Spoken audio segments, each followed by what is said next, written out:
Hi, I have a fun project that everyone can do. It's called the Monsters in My School project. And it's easy.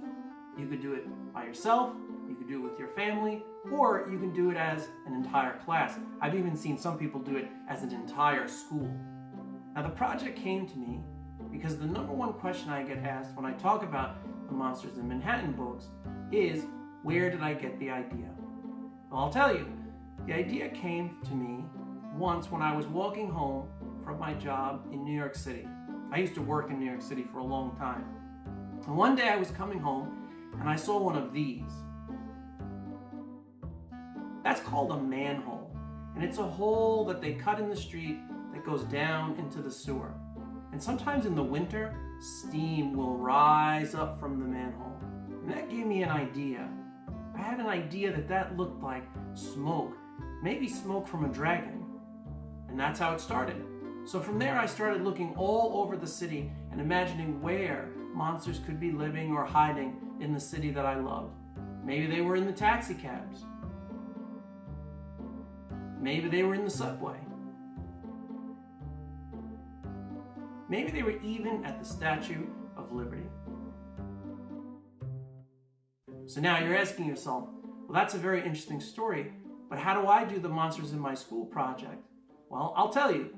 The same way that I looked around the city that I lived in and tried to find cool locations where I could hide monsters and tell their story, you can find monsters and write stories about the monsters that you find living around your school. And it's easy. First, all you need to do is make a list. Now here's a simple list of all the places where you might find monsters in your school. Maybe there's a monster in the principal's office. Maybe there's a monster in the gym. There's got to be something interesting in the cafeteria. Maybe even on the bus. Now I can tell you, when I've done this project with lots of schools, most of the students love to invent monsters that live in the bathroom. It's true. I've seen hundreds of monsters that live in toilets and do things in toilets, but trust me, there's a lot of cool places at your school where monsters might live. So after you've made your list, now it's your job to come up with the monsters that live there. What does the monster who lived in the cafeteria look like? What does he eat? What is he afraid of? What does he smell like? And you can write a story about each monster that lives in each location around your entire school. But you also want to do a drawing of him, okay? Because everybody also wants to see, what does that cafeteria monster look like? What does the monster in the gym look like? So it's easy. Like I said, you could do it yourself. You can find some friends to do it together. And you might even be able to do it as an entire school. Now I'm going to show you some of the projects that were sent to me from other schools that have already done it. Because sometimes if you do it as a whole class or a whole school, you could eventually put them all together and make your very own book. Easy. So this here is a book I got from a school I went to a little while ago, Nye Elementary in Pennsylvania. Now, like I said, they put all the drawings together and made it into an entire book, The Monsters of Nye Elementary, Monsters of Hummelstown. That's the town that Nye Elementary is in. So the teacher was nice enough to make up these actual sheets for the kids to fill out. And first they had to answer some questions. Where does your monster live? This French fry monster lives in the cafeteria. What does your monster look like? Color, size, interesting features.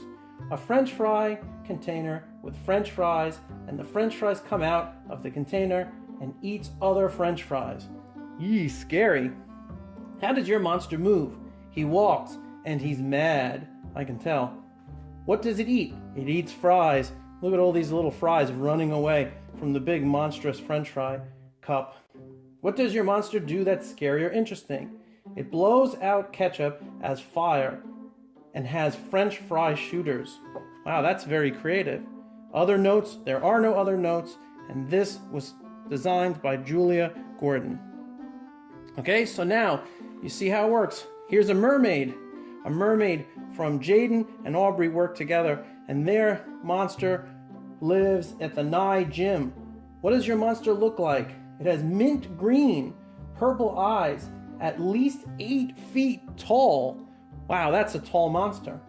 How does your monster move? It slithers. What does it eat?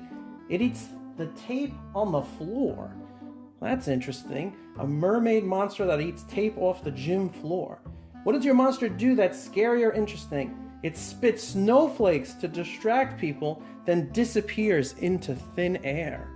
Wow, that is very creative. Other notes. It's half snake and half woman. Remember, always put your name on it so everybody knows who did it. Jaden and Aubrey. Oh, and actually Marley at the bottom. Okay, so this whole book was filled with all kinds of monsters. This one's in Mrs. Brenner's room. The Rainbow Worder.